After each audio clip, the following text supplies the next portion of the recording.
The Rivers State chapter of the All Progressives Congress this past week called for a state of emergency to be declared following the ongoing political crisis in this state. The caretaker committee chairman of the party in the state, Tony Okocha, briefed the media and claimed that crime and unrest had returned to Rivers State following the failure of the People's Democratic Party administration to conduct local government elections. When the council chairman, so to speak, as far as we are concerned, illegal council chairman, because again, who screened them? 3 assembly members. When the Supreme Court had made a decision on that matter somewhere, some time ago, when it concerns a governor in Plateau State, Supreme Court said, what one thought is, it's not about the people who are sitting, it's about the majority of members of the assembly. What we have in this state today is a situation where we have 3 assembly members. One is speaker, the other one is deputy speaker. Maybe the other one is majority leader, because there must be a majority leader to sponsor bills of government. That's what we have. Isn't that illegality? You can see that the man is thriving in illegality. So we are in trouble in the state. We are in a state of war.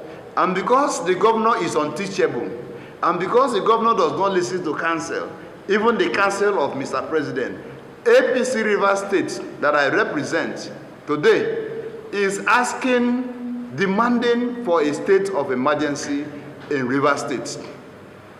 It is the way out so that you and I will live in peace. And I have said so because it will be too late to cry when the head is off. The reasons for war, full-blown, the indices of war, full-blown, are palpable, they are clear. So the federal government should do what they should do to ensure that this anarchical situation in Rivers State does not degenerate to a situation where we will be seeing fire everywhere. Noting again that the importance of the state in terms of our economy. If Rivers State is aflame, our economy as a country will dwindle. And so they must make hay while the sun shines. Let the army be deployed to take over strategic places. Let this moribund and espontus government be sent to the abyss. All right, is the APC about the cause of the chaos unfolding in Rivers State? And is there any law or convention within Nigerian statutes to justify a call for the declaration of a state of emergency in Rivers State at this point in time? Well, I'm now being joined for a conversation around this subject by Dr. Tam-George, a good governance advocate and one-time Rivers State Commissioner of Information. Good to have you here, Dr. Tam-George. Thanks. And good to see you again after a long time. Yeah, thanks. You were away in Harvard, right? Yes, I was at the Kennedy School where I was a senior executive fellow. Very good. So welcome back home. Yeah. Now, quickly, before we begin to get into the final details, what do you think? You are from Rivers State. What's your perspective on the unfolding chaos, the Fuji House of Commotion in your state?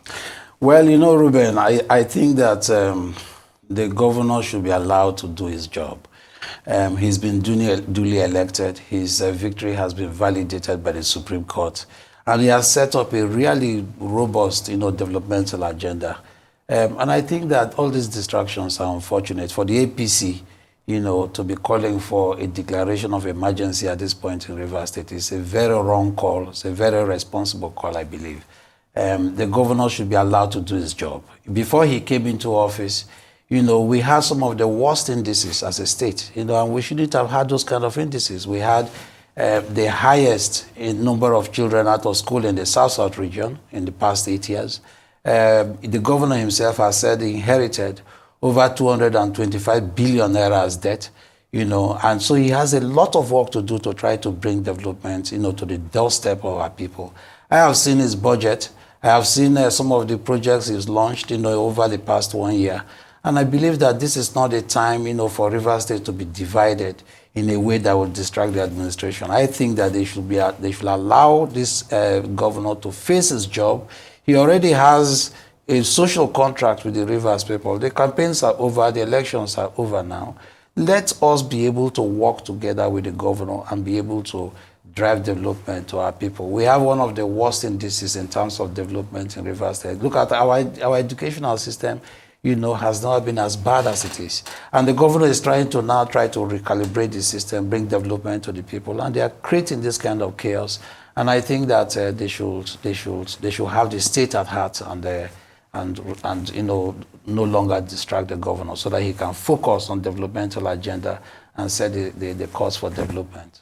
Well, but Chief Okocha, the interim chairman of the APC in Rivers State, is saying that the state is in a state of war, that there is a breakdown of law and order, and that the president of Nigeria should declare a state of emergency in Rivers. Now, what the 1999 Constitution says is that if there is an attack, against Nigeria, if there is a state of war, if there is a breakdown of law and order, if there is a natural disaster that makes governance impossible, or if the governor himself, approaches the president to say, well, we have crisis in our state, please declare a state of emergency. And if he fails to do so, if the president of Nigeria sees that there is an issue of such proportion that there will be a complete breakdown, the president can approach the National Assembly to declare a state of emergency. In this regard, it's a military tactic where, governance will be almost suspended, more or less, in many regards. So do you think that in Rivers, there is a state of war? There is no crisis, not to talk of a state of war. No, we're saying war. We're not even saying crisis. Crisis is a minor term. Ruben, there is no state of war in Rivers State. What is happening is the desperation of politicians who have lost out in their scheme, to destabilize the state. The governor has been very focused. His development agenda, as I said in the introduction, has been very focused. Is delivering, the benefits of democracy to the people. The governor Fubara, from my interactions, with people around him, has, been completely consumed with governance issues. But, Ruben, this narrative has been created, frankly, although you mentioned Okocha, who is the factional head of the APC in Rivers State. But the person actually, beating the drum is none other than the FCT minister, Nyesom Wike. I can tell you that. He has, in his public statements, repeatedly said he will make the administration to be destabilized. He has said it very, very clearly that I will make the governor suffer. He is the one who is orchestrating this crisis. There is no problem in Rivers State. The assembly, such as we have in the state, is functioning. As I said, I've seen the budget. The governor is working, with all kinds of Rivers civic groups to make sure that they drive development on it. There is not a single crisis. Are there litigations in court? Absolutely, there are litigations in court, and that is where they belong. Let the court tease out the issues. But as far as state of emergency is concerned, we don't even have a crisis, not to mention, a state of emergency. But I know that the intention is to create the kind of chaos and the conditions, of dysfunction, in order for them to say, okay, now that we've met this threshold for the declaration of a state of emergency, let the governor go. The intention is to remove a democratically elected governor and then impose a puppet, that can be manipulated from Abuja. I can tell you, Ruben, because of my contact, I've been in government and I know, what is happening in the state. The Rivers people are going to resist it, and it is not in the interest of the state. It is not going to be in the interest of the country, as you know well, as somebody who has been in government yourself. Rivers State is a very strategic state. We can't afford this kind of chaos at a time when there is such a national, crisis in terms of the economy. Let the governor Fubara be allowed to do his job. The Rivers people are solidly behind him. Let these guys who are just holding press conferences trying to distract the governor, they can only bring chaos. Clearly, their intention is not, to pursue the interest of the state. They simply want to pursue narrow political interest in order to bring chaos to the state, and we are going to resist that. Okay, I will come. Obviously, you are pro-Fubara. I will come to the point. No, I'm you. pro-River State. I'm not pro-Fubara or or anti-Wike. Okay, I'm just pro-River State. Okay, you just mentioned Wike now. I recall that Nyesom Wike, when he was governor of River State, appointed you as commissioner of information.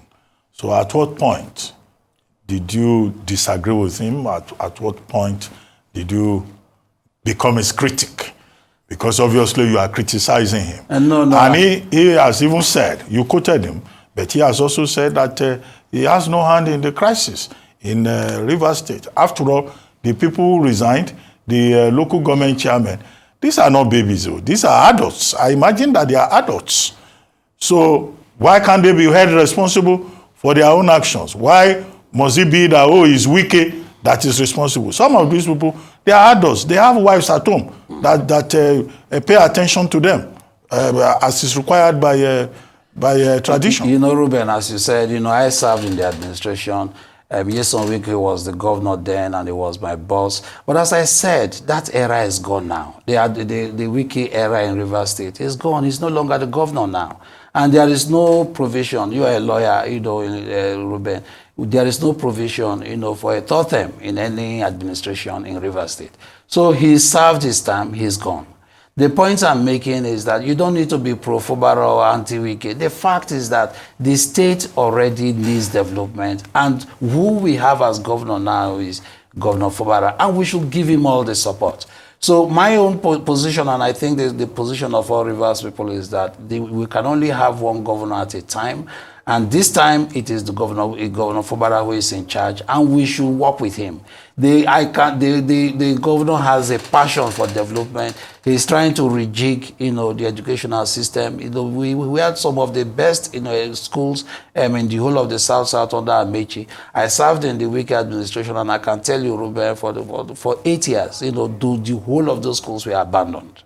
Now Fubara has come and he wants to completely, rejuvenate, the sector. We should give him a chance to work.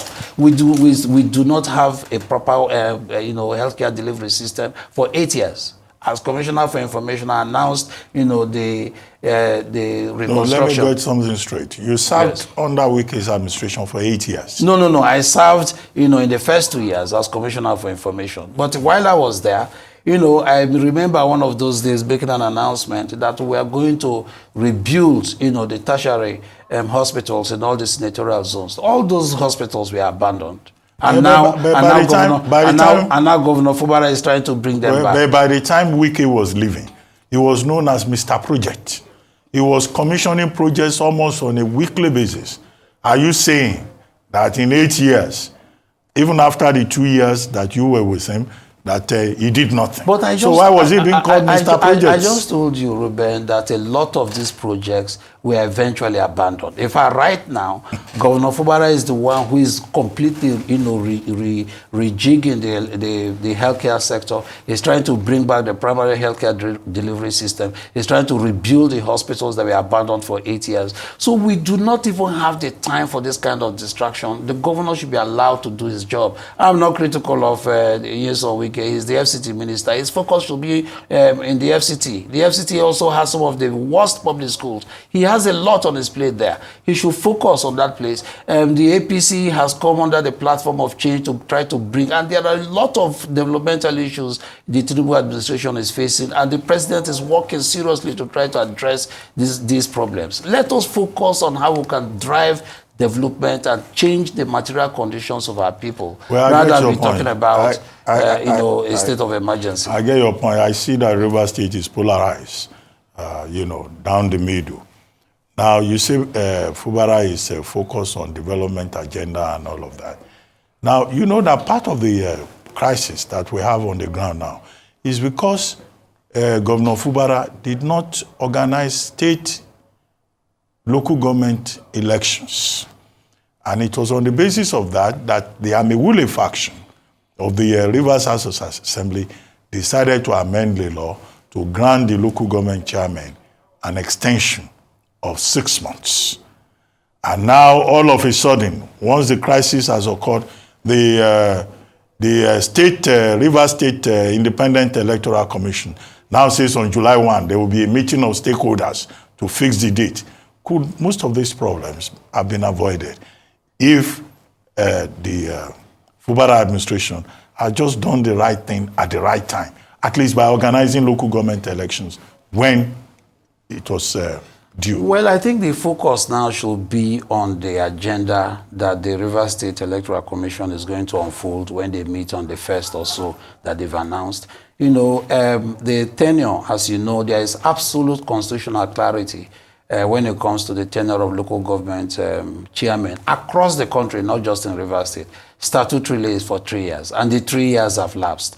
There will be no vacuum. And what the governor has done, as I understand it, is to simply say, okay, let us have some people in an acting capacity, you know, while we hold the elections. This is the case all over the country, by the way, Ruben. This is the case in Imo State 2 months ago when Governor Hope Uzodinma announced the local caretaker committee chairman. This is the case in Benue when just 2 weeks ago, the governor, you know, appointed local government chairman. Does this mean elections will not hold? No. In fact, what is about to happen is that the Rivers State Electoral Commission is now about to unfold, you know, an election agenda. Why don't we just give peace a chance, allow the governor to focus on these things? So for me, all these litigations about tenure of local government is a complete non-issue. It's a false debate because there is absolute constitutional clarity concerning their tenure and they are gone. So why don't we just work with the governor and the electoral bodies to make sure we hold a proper election and then drive development, you know, to the doorsteps of our people? Remember, Ruben, in the late 90s up to the 80s, one of the major arguments for the creation of local government areas was that the local government tier of administration is the closest to the people. So now that we are at that door, why don't we work with the government and the electoral agencies, you know, to make sure that we hold this election when the time comes and drive development to our people? Well, Governor Fubara himself said in 80% of the states across Nigeria, you have the governors appointing caretaker committees. But that doesn't make it right. The Constitution of Nigeria does not recognize anything called caretaker committees. What the Constitution recognizes is that elections should be held so that nobody stays a day longer. The part of the Constitution that talks about extension applies to the President of Nigeria when there is war and emergency. So there's no clarity in that regard. And I keep saying that what Governor Fubara has done by setting up caretaker committees, you don't correct a wrong with another wrong. But Ruben, what I suspect that is why, as soon as he announced these caretaker committees, he also immediately announced. In fact, from what I saw on the internet, you know, before I got into the country, from what I saw was that just a day after they were sworn in, you know, there was also the release of invitation for stakeholders to come for a meeting so that they will roll out the election timetable. So I think that we should work with the governor and not use this as a converging point, you know, to create chaos. Because at the end of the day, you know, it's close to 10 million people in Rivers State who are suffering. We need to give them water. We need to rejig the educational system. We need to introduce, you know, scholarships. And the governor already announced bursary, you know, to students, bursary support to students, which is the first in the past 10 years or so.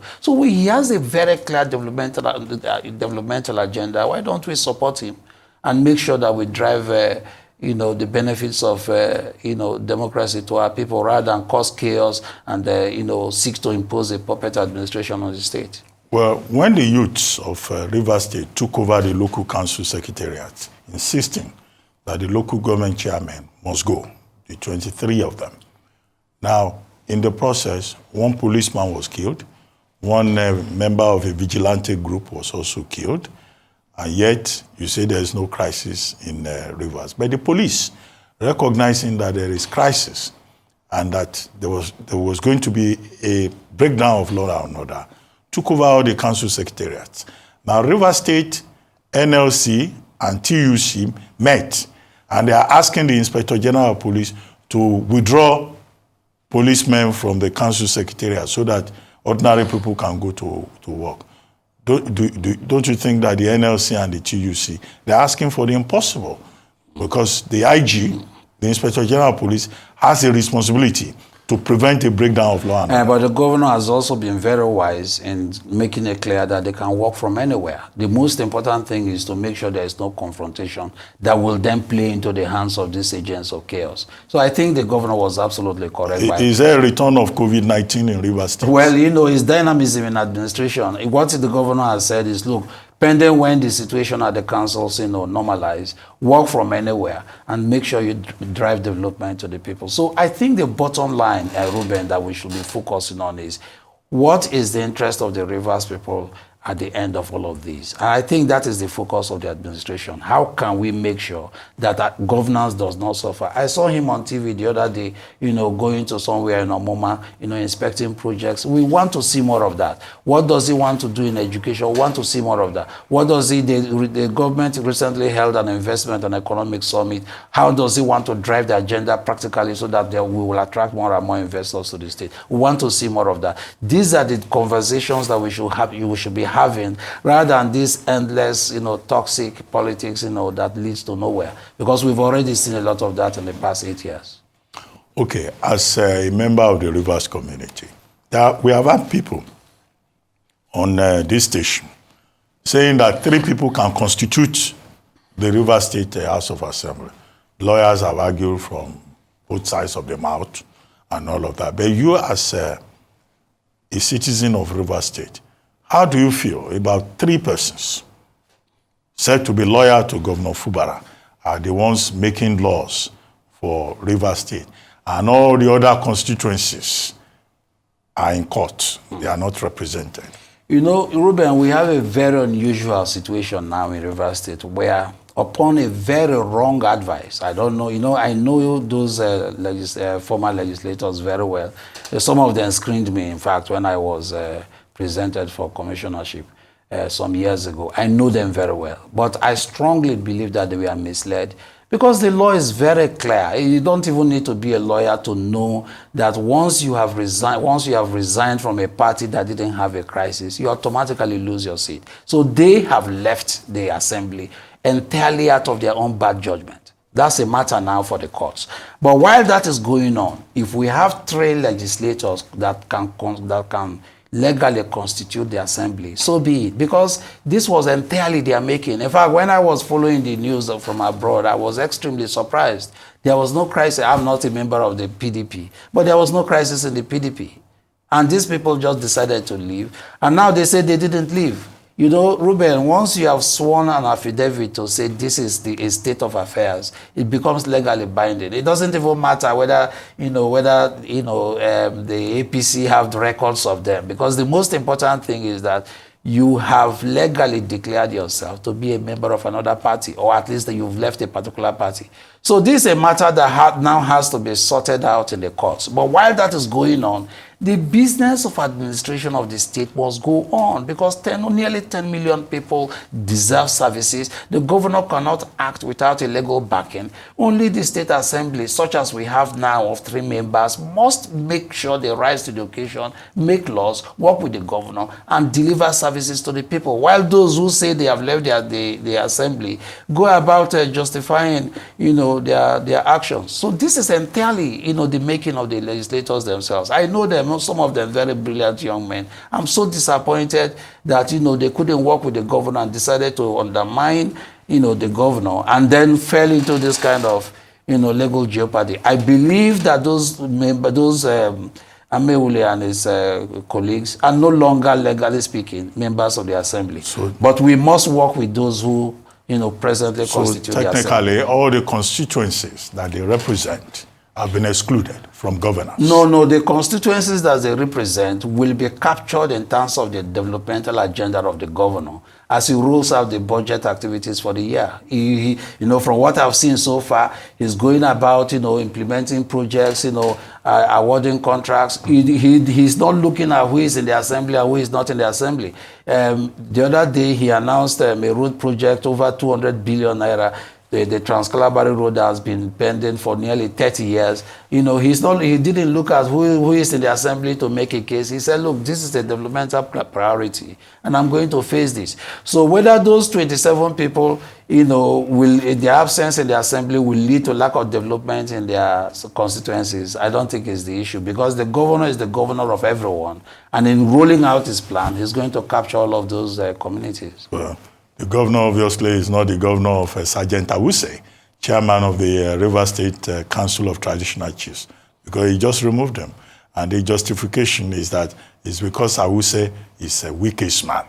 But let me ask you, and that will be my final question. You were commissioner with the River State government under Wiki for 2 years. Now, when you say Wiki is responsible for the crisis in River State, is it because he removed you as commissioner? Is it because you would have loved to at least spend 4 years, 2 years? You know, when you spend 2 years, you are just settling down, trying to know how things are done, only for you to be removed. Ruben, is this a case of sour grapes? Ruben, if you were not my friend, I would have seen you tomorrow morning. Because it is public record that I left the administration voluntarily. I had fundamental objections, you know, on public policy. I had fundamental objections about the direction of the state, the misuse of public funds. I was not just commissioner, I was a spokesperson of the administration. I decided I wouldn't defend the policies that I didn't agree with, and I left. I mean, this is public records, you know, and thereafter, of course, I went into the oil sector, eventually went to Harvard. So the point is, I left voluntarily. I have absolutely nothing against the FCT minister. I wish him well, because if he succeeds in Abuja, everybody succeeds. I wish him well in Abuja. My only suggestion is, let him focus on his administration in Abuja, and let Governor Fubara be able to also deliver service to the Rivers people. So I'm pro good governance. I'm not interested in politics, you know, the way we play it here, you know, in Rivers State. Okay, on that note, Dr. Austin Tam-George, I would like to thank you very much for joining us on This Day Live, the Sunday Talk Show.